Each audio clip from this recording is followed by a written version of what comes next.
Welcome back to clean news MP. चलिए देखते हैं मध्य प्रदेश की 25 फटाफट बड़ी खबरों को। इससे पहले आप न्यूज को कहां से देख रहे हैं हमें कमेंट में जरूर बताएं। साथ ही वीडियो को लाइक करना बिल्कुल ना भूलें। खदान मजदूरों के बच्चों को मिलेगी 25,000 तक की स्कॉलरशिप। खदानों में काम करने वाले मजदूरों के बच्चों को 25,000 तक की छात्रवृत्ति दी जाती है। यह योजना भारत सरकार की है, जिसके लिए ऑनलाइन आवेदन करने की अंतिम तारीख 31 दिसंबर तक बढ़ाई गई है। एनएसपी पोर्टल पर श्रमिकों के बच्चे आवेदन कर छात्रवृत्ति प्राप्त कर सकते हैं। शिक्षा प्रोत्साहन पुरस्कार योजना के अंतर्गत छात्रवृत्ति दी जा रही है। इस योजना में कक्षा 1 से 12वीं के साथ स्नातक और उच्च शिक्षा में पढ़ने वाले विद्यार्थी आवेदन कर सकते हैं, जिन्हें शिक्षा प्रोत्साहन राशि प्रदान की जाएगी। सीएम शिवराज सिंह चौहान बोले, राज्य में 1,13,000 भर्ती की योजना तैयार। मध्य प्रदेश विधानसभा में कांग्रेस द्वारा शिवराज सरकार के खिलाफ लाया गया अविश्वास प्रस्ताव गिर गया। कांग्रेस के आरोपों का जवाब देते हुए मुख्यमंत्री चौहान ने जहां कमलनाथ सरकार के काल में भ्रष्टाचार के लोक व्यापीकरण का आरोप लगाया, वहीं किसान कर्ज माफी के वादे को झूठा बताते हुए राज्य की तस्वीर बदलने के लिए बीजेपी सरकार के जारी प्रयासों का जिक्र किया। साथ ही कहा कि राज्य में 1,13,000 नौकरियों की योजना तैयार हो चुकी है। एमपी में रोका जा सकता है 4,000 करोड़ की बिजली की बर्बादी। बिजली का अपव्यय रोकना बड़ी चुनौती है। मध्य प्रदेश में ऊर्जा बचत के जरिए 4,000 करोड़ रुपए प्रति साल के अपव्यय को रोका जा सकता है। यह दावा किया है राज्य के मुख्यमंत्री शिवराज सिंह चौहान ने। नवकरणीय ऊर्जा योजनाओं की प्रस्तुतिकरण कार्यक्रम में मुख्यमंत्री चौहान ने कहा कि ऊर्जा बचत के लिए लोगों को प्रेरित किया जाए तो प्रदेश में प्रतिवर्ष 4,000 करोड़ की बिजली के अपव्यय को रोका जा सकता है। मध्य प्रदेश में बोर्ड ने दिया अल्टीमेटम, इतने महीने में निकलवा लें certificate marksheet. Madhya Pradesh board of secondary education ने 1971 से पहले के सभी डॉक्यूमेंट्स को नष्ट करने का फैसला लिया है। विभिन्न मीडिया खबरों के मुताबिक मध्य प्रदेश बोर्ड 51 साल पुरानी मार्कशीट, सर्टिफिकेट व अन्य डॉक्यूमेंट्स को अपने रिकॉर्ड से हटा रहा है। 51 साल पहले यानी 1971 से पहले जिन लोगों ने मध्य प्रदेश बोर्ड से पढ़ाई की है, अगर वह अपनी कोई मार्कशीट, सर्टिफिकेट या अन्य दस्तावेज निकलवाना चाहते हैं तो उन्हें देर नहीं करनी चाहिए। बोर्ड ने इसके लिए 3 महीने का समय दिया। इसके बाद एक्स स्टूडेंट्स को दूसरा मौका नहीं दिया जाएगा। पटरी से 100 मीटर दूर रहने पर ही ऐप से बुक होगी जनरल टिकट। रेलवे ने अब यात्रियों के संशय को दूर करने के लिए ऑनलाइन जनरल टिकट लेने के लिए यूटीएस ऐप का उपयोग करना और नियमों की जानकारी देने के लिए अभियान चलाया है। जबलपुर रेल मंडल के सीनियर डीसीएम विश्वरंजन ने बताया कि यूटीएस ऐप से जनरल टिकट लेने के लिए यूजर को पटरियों से लगभग 100 मीटर दूर होना चाहिए। वहीं जिस स्टेशन की यूजर जनरल टिकट चाहता है उसे उसके 20 किलोमीटर के दायरे में होना जरूरी है। नियमों की जानकारी देने के लिए जबलपुर मंडल ने सभी स्टेशनों और ट्रेनों में जागरूकता अभियान चलाया है। इस अभियान के माध्यम से लोगों को ऐप उपयोग करने की जानकारी दी जा रही है। जयवर्धन सिंह ने शिवराज को लिखा पत्र, आयुष्मान योजना में फर्जीवाड़े की सीबीआई से जांच कराने की मांग। मध्य प्रदेश में आयुष्मान योजना घोटाले का मामला गरमा रहा है। अब कांग्रेस विधायक और पूर्व मंत्री जयवर्धन सिंह ने मुख्यमंत्री शिवराज सिंह चौहान को पत्र लिखा है। उसने आयुष्मान योजना में हुए फर्जीवाड़े की जांच सीबीआई से कराने की मांग की है। पूर्व मंत्री और कांग्रेस विधायक जयवर्धन सिंह ने पत्र में स्वास्थ्य विभाग और मंत्री पर आरोप लगाया कि सदन में आयुष्मान योजना को लेकर गलत जानकारी दी गई है। उन्होंने लिखा कि सदन में दिया गया जवाब और आयुष्मान पोर्टल पर दी गई जानकारी भिन्न है। लिखित जवाब और पोर्टल के आंकड़ों में हेरफेर किया गया है। 1 से 7वीं तक के छात्रों के लिए अच्छी खबर। राज्य शिक्षा केंद्र ने कलेक्टर्स को जारी किया आदेश, मिलेगा गणवेश का लाभ। शासकीय स्कूल के बच्चों के लिए अच्छी खबर है। दरअसल आधा सत्र निकलने के बाद राज्य शासन द्वारा उनके गणवेश बांटने की तैयारी पूरी कर ली गई है। इसके लिए राज्य शिक्षा केंद्र द्वारा आदेश जारी किया गया है। आदेश के बाद 66 लाख बच्चों को स्कूल यूनिफॉर्म का लाभ दिया जाएगा। भोपाल में संविदा स्वास्थ्य कर्मियों ने झुनझुना लॉलीपॉप लेकर किया प्रदर्शन। नियमितीकरण समेत अन्य मांगों को लेकर विगत 15 दिसंबर से हड़ताल कर रहे संविदा स्वास्थ्य कर्मियों ने शासन प्रशासन का ध्यान आकर्षित करने के लिए शुक्रवार को अनूठा तरीका अपनाया है। एनएचएम संविदा स्वास्थ्य कर्मचारी संघ द्वारा 2 सूत्रीय मांगों को लेकर शुरू हुई अनिश्चितकालीन हड़ताल के 9वें दिन कर्मचारियों द्वारा झुनझुना एवं लॉलीपॉप दिखाकर संदेश दिया कि अब की बार आश्वासन का झुनझुना और लॉलीपॉप नहीं चाहिए, सिर्फ नियमितीकरण चाहिए। 51 पर्यटन स्थलों पर इलेक्ट्रिक वाहनों के लिए चार्जिंग स्टेशन बनाएगी सरकार। इलेक्ट्रिक वाहनों का उपयोग करने वाले पर्यटकों की सुविधा के लिए प्रदेश के 51 पर्यटन स्थलों पर चार्जिंग स्टेशन बनाए जाएंगे। मध्य प्रदेश पर्यटन विकास निगम बैटरी चालित वाहनों के लिए चार्जिंग स्टेशन की सुविधा उपलब्ध कराएगा। इसके लिए निगम ने निजी कंपनियों से रिक्वेस्ट ऑफ प्रपोजल मांगे हैं। इससे उन पर्यटकों को सुविधा मिलेगी जो बैटरी चालित वाहन चलाते हैं। निजी कंपनी को 10 साल तक स्टेशन का संचालन करना होगा। 27 दिसंबर 2022 को बिड खोली जाएगी। जबलपुर, उज्जैन और मंदसौर जिले सहित प्रदेश के प्रमुख पर्यटन स्थलों पर चार्जिंग स्टेशन स्थापित किए जाएंगे। वहीं मुंबई के मध्य लोक भवन में भी चार्जिंग की सुविधा मिलेगी। प्रमुख देशों के 4000 से अधिक प्रतिनिधि, राजदूत और उद्योगपति होंगे शामिल। इंदौर में होने वाली ग्लोबल इन्वेस्टर्स समिट की सभी व्यवस्थाएं अंतर्राष्ट्रीय स्तर की हो, सभी व्यवस्थाएं समय सीमा में पूरी की जाए, यह निर्देश औद्योगिक नीति एवं निवेश प्रोत्साहन मंत्री राज्यवर्धन सिंह दत्तीगाव ने शुक्रवार को मंत्रालय में GIS 2023 की तैयारी की समीक्षा बैठक में दिए। मंत्री दत्तीगाव ने कहा कि सभी राष्ट्र प्रमुखों और औद्योगिक संगठनों के प्रमुखों को भारतीय संस्कृति के अनुसार उपयुक्त सत्कार किया जाए। सभी को एयरपोर्ट पर रिसीव करने से लेकर ठहरने के स्थान तक और आयोजन स्थल तक लाने ले जाने की उपयुक्त व्यवस्था हो। GIS 2023 में विश्व के प्रमुख देशों के प्रतिनिधि, राजदूत और उनके प्रतिनिधि मंडल और औद्योगिक संगठनों के प्रतिनिधियों सहित लगभग 4000 से अधिक लोग शामिल होंगे। आने वाले त्योहारों को लेकर सरकार सतर्क, राज्य सरकारों को भेजे ताजा गाइडलाइंस। त्योहार और नए साल के दौरान कोरोना के बढ़ते खतरे को देखते हुए स्वास्थ्य मंत्रालय ने पहले से उपायों पर काम करना शुरू कर दिया है। शुक्रवार को केंद्रीय स्वास्थ्य मंत्री मनसुख मंडाविया ने कोविड-19 की रोकथाम की तैयारियों को लेकर राज्यों के स्वास्थ्य मंत्रियों के साथ वीडियो कॉन्फ्रेंसिंग के जरिए बैठक की। इस बैठक के बाद केंद्रीय स्वास्थ्य मंत्रालय ने राज्यों के लिए कुछ गाइडलाइंस जारी की है। केंद्रीय स्वास्थ्य सचिव राजेश भूषण ने राज्यों को चिट्ठी लिखकर कहा है कि आने वाले दिनों में त्योहार आ रहे हैं, इसलिए खास ध्यान दें। इस चिट्ठी में टेस्टिंग, ट्रीटमेंट और ट्रेसिंग पर जोर देने की भी सलाह दी है। राज्यों को यह भी सुनिश्चित करने के लिए कहा कि सभी लोग प्रिकॉशन डोज लें। कूदो कुटकी के उत्पादों की 5 स्टार होटलों में ब्रांडिंग करेगी सरकार। गेहूं, धान, चना, सोयाबीन, मूंग आदि फसलों के साथ प्रदेश में अब किसान मोटे अनाज खेती की ओर भी अग्रसर हो रहे हैं। खासतौर पर कूटो कुटकी का क्षेत्र बढ़ रहा है। सरकार भी मोटे अनाज की खेती को प्रोत्साहित कर रही है क्योंकि इसमें लागत कम होती है।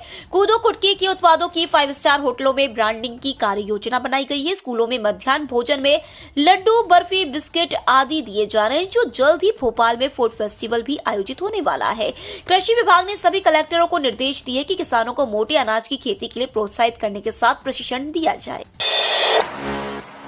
भारत बायोटेक की नेजल वैक्सीन को मिली मंजूरी, केंद्र का बड़ा फैसला। चीन, अमेरिका, जापान और दक्षिण कोरिया में कोरोना संक्रमण के बढ़ते खतरे के बीच भारत में कोरोना से जंग के लिए केंद्र सरकार ने एक और कोरोना वैक्सीन को मंजूरी दे दी है। कोरोना के नए वेरिएंट के खतरे के मद्देनजर अलर्ट केंद्र सरकार ने देश में अब नोजल वैक्सीन को भी मंजूरी दे दी है। गौरतलब है कि गुरुवार को ही कोरोना संकट के चलते प्रधानमंत्री मोदी ने आला अधिकारियों के साथ समीक्षा बैठक की थी। इस बैठक के बाद कल शुक्रवार को मोदी सरकार ने अहम फैसला लेते हुए इंट्रानेजल वैक्सीन को मंजूरी दे दी है। इस वैक्सीन को भारत बायोटेक ने तैयार किया है।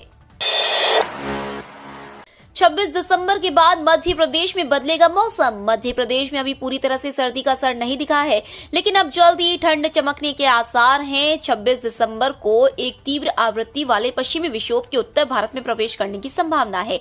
उसके प्रभाव से हवाओं के साथ नमी आने के कारण मध्य प्रदेश में बादल छाने के आसार हैं, जिसके चलते दिन के तापमान में गिरावट होने लगेगी, साथ ही वातावरण में सर्दी बढ़ने लगेगी। उत्तर भारत में घना कोहरा बना हुआ है। रात के साथ दिन का तापमान भी सामान्य से काफी कम बना हुआ है।